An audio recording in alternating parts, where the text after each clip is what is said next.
Big reason for inflation is Vladimir Putin. From the moment he put his over 150,000 troops on the Ukrainian border, the price of gasoline in January went up 75 cents. Damn it, I knew it was Putin's fault.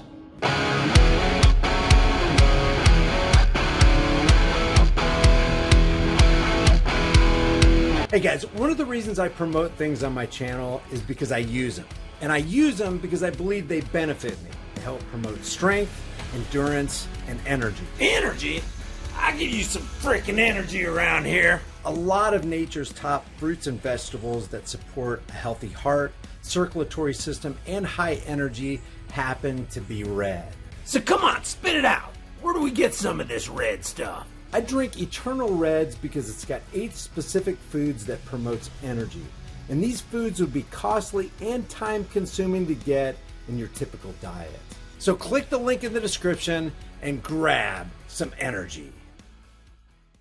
I'm reporting right now from a hotel in Merced, California. It's actually a pretty nice hotel. We're over here helping the family out with little Lizzie with the leukemia that she's struggling with. I just want to say real quick before we get into this, I really appreciate everybody who's supported Lizzie and who's donated to her fund. If you guys want to continue to do that, the link is in the description and I'll probably place it in the pinned comment.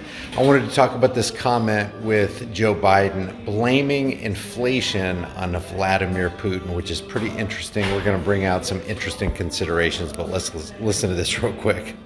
Big reason for inflation is Vladimir Putin.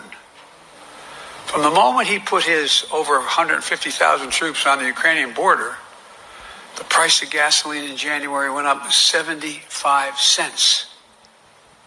And Putin began amassing troops along the border, and guess what? The world took notice. And those who work in the business know that the market anticipated. Prices went up more. And then Putin invaded. Make no mistake, inflation is largely the fault of Putin. I love, the Republicans saying it's Biden's gas pipeline. Biden said he's going to stop the Keystone pipeline, and I did. And that's the reason prices went up. Folks, let's get something straight here.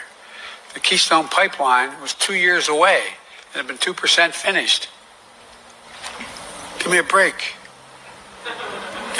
Now, there are a lot of things that play a part in inflation, but one of the major factors in inflation is something that Thomas Massey tweeted out the other day in a really succinct chart. Check this out. You get the M2 money supply right here. Now, the ironic thing about this, or the interesting thing about this M2 money supply chart, is that you had an exponential increase right here in March of 2020. Well, what else happened in March of 2020? Let's see. Was that when Teddy Ghebreyesus from the WHO informed the world that there's a planned organized partial shutdown of the U.S. economy in the second quarter? Yes, that was March 11th, 2020. And that's when the M2 money supply just took an exponential increase like crazy. But check this other chart out.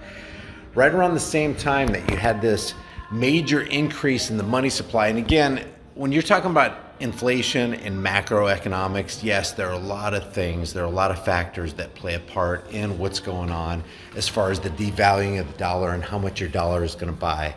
But one of the main factors is that they print money. When they print money, they dilute the supply. When they dilute the supply, every unit in that supply, every circulating piece of currency, every FRN loses its value, it loses its purchasing power, and you buy less. You have to use more to actually buy less. So you see this graph right here.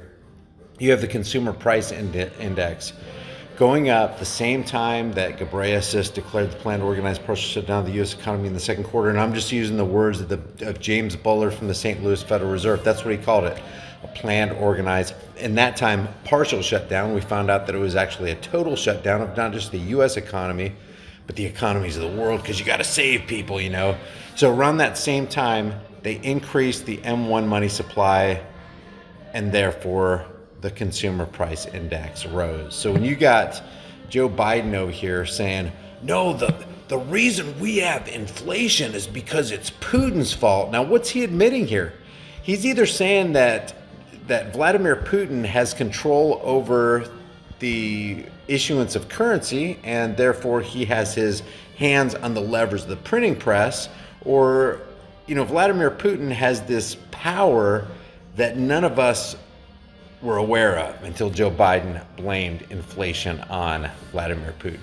It's not just a function of, you know, the increase in the M1 money supply. It's not just that Joe Biden wouldn't grant the permits for the Keystone Pipeline. There's a lot of elements included in this, but you cannot do anything but lay most of this at the feet of the banking cartel known as the Federal Reserve International Banking System, and the puppets that facilitate all this, like Joe Biden. But you got right here, Fed prints 80% of all dollars in existence since 2020, causes record inflation. Damn it, Russia!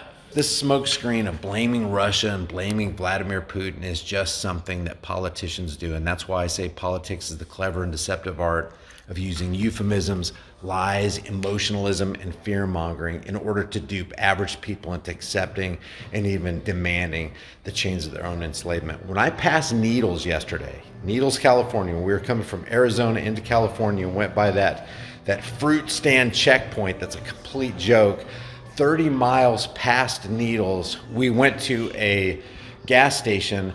Right before you got to the off-ramp or the on-ramp to that gas station, it said 55 miles till next services. And I looked over at Trish and I was like, I bet you anything they're going to gouge us on gas prices. And sure enough, $8.09 for regular unleaded. You know what that gas price says to me right there? $8.09, $8.19, and $8.29. That says to me, welcome to California. $8.09 is literally double what I paid for a gallon of gas in the state of Oklahoma just, 24 hours prior to that. This is idiocy. It's theft. Remember, that's what inflation is. It's literally robbery. The people who are printing money into existence out of thin air are stealing from your time and laboring energy that it took you to create your own wealth. So when you have to use more notes, you have to use more of your labor, more of your time that it took you to actually earn those notes. And so they're stealing from you. And there's two sides to every trade. There's the winning side and there's the losing side. And if you're paying $8 a gallon, $6 a gallon, $5 a gallon, by the way, I didn't pay that $8.09. I was like, you know what, 55 more miles to the next services, I think I'll wait.